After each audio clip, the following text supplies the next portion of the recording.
So, if you've spent any real time trying to do a complex task with Microsoft 365 Copilot, you have definitely felt this. That moment of pure frustration when you realize it has absolutely no idea what you were just talking about. Today, we're going to break down exactly why Copilot gets this AI amnesia, and, way more importantly, show you how to work with that limitation to get some incredible results. Does this sound at all familiar to you? You're deep in a project, you've laid out some really clear rules, and then all of a sudden, Copilot suggests something that completely contradicts a decision you made like 10 prompts ago. Or maybe it just starts to drift, totally forgetting what the main goal of your conversation even was. It's maddening, right? Well, I've got some good news for you. It's not you. You are not doing it wrong. This forgetfulness, it's actually a fundamental limitation in how these AI systems are designed to work, at least for now. This whole thing actually has a name, AI amnesia. And look, it's not that the AI forgets in the same way a person does. It's more like the older parts of your chat literally fall out of its line of sight. It can only process a certain amount of text at any given moment, and when something scrolls off the top, well, for all intents and purposes, it's just gone.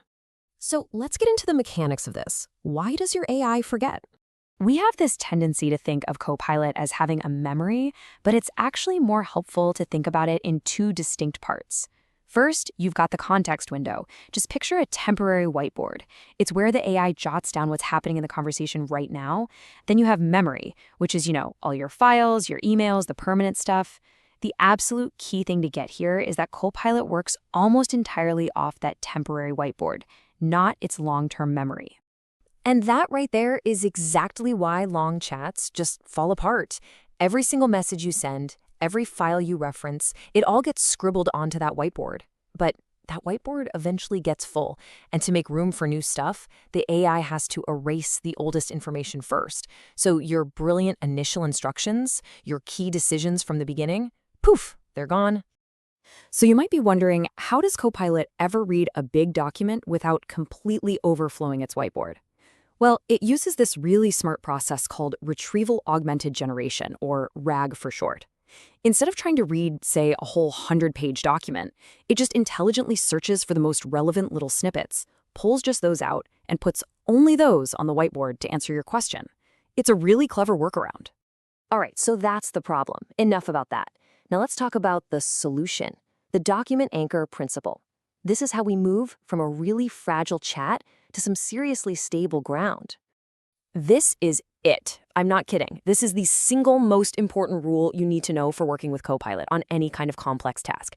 If it's a key decision, a constraint, a goal, if you need it to stick around, it absolutely has to go into a document. Think about it like this. A long conversation in Copilot is like building a sandcastle right at the edge of the water. It's fragile, it's temporary, and the tide of that conversation is going to come in and eventually just wash it all away. A document, though? A document is a stable anchor. It's a permanent record, a source of truth that you can tie your conversation to, keeping it from just drifting away. Okay, so let's get practical. Let's put this whole principle into practice with a step-by-step workflow you can start using today. Okay, here's the cycle. It's 5 simple steps. First, just work normally. Brainstorm, iterate, go back and forth with Copilot. But when the chat starts getting long or you hit a major milestone, you move to step 2. You ask Copilot to summarize all the key decisions and next steps. Step 3, you copy that summary and you save it in a Word doc or maybe a OneNote page. That becomes your anchor. Now, this next part is so important. Step 4, you start a fresh chat, clean slate. And finally, step 5, you kick off that new chat by telling Copilot to use your saved document as its single source of truth. This is called a grounding the conversation, and honestly, it changes everything.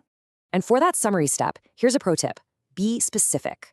Using a prompt just like this one works wonders. Asking for decisions, constraints, and unresolved questions, make sure you don't lose any of that vital context. And telling it to write it as a working document forces it to give you something structured and actually usable for your next session. And another one for when you start that new chat. Don't be vague, be really explicit. Tell Copilot to use your document by name and, this is the magic word, tell it to treat it as authoritative. This tells the AI that whatever is in that document is the law. It's more important than anything else it might come up with on its own. You're setting the rules of the game. So why is this simple little cycle so darn effective? Let's take a quick look at the really reliable results it unlocks. Look, this workflow is a success because you're no longer fighting against the tool's limitations, you're designing your process around them. You're respecting that context window and you're intentionally using that clever RAG capability we talked about earlier. And hey, as a nice little bonus, you're creating a perfect document trail of your thinking process, which is amazing for big, long-term projects. And the result of this shift in how you work is actually pretty profound. Copilot stops being that frustrating, kind of forgetful collaborator, and it really transforms into a genuinely reliable thinking partner, one that can maintain context over days or even weeks. So if you take just one thing away from all this, please make it this. If it matters later, put it in a document, not just the chat. By anchoring your conversations in these stable documents, you're not just avoiding AI amnesia, you are unlocking a fundamentally more powerful way to collaborate with AI.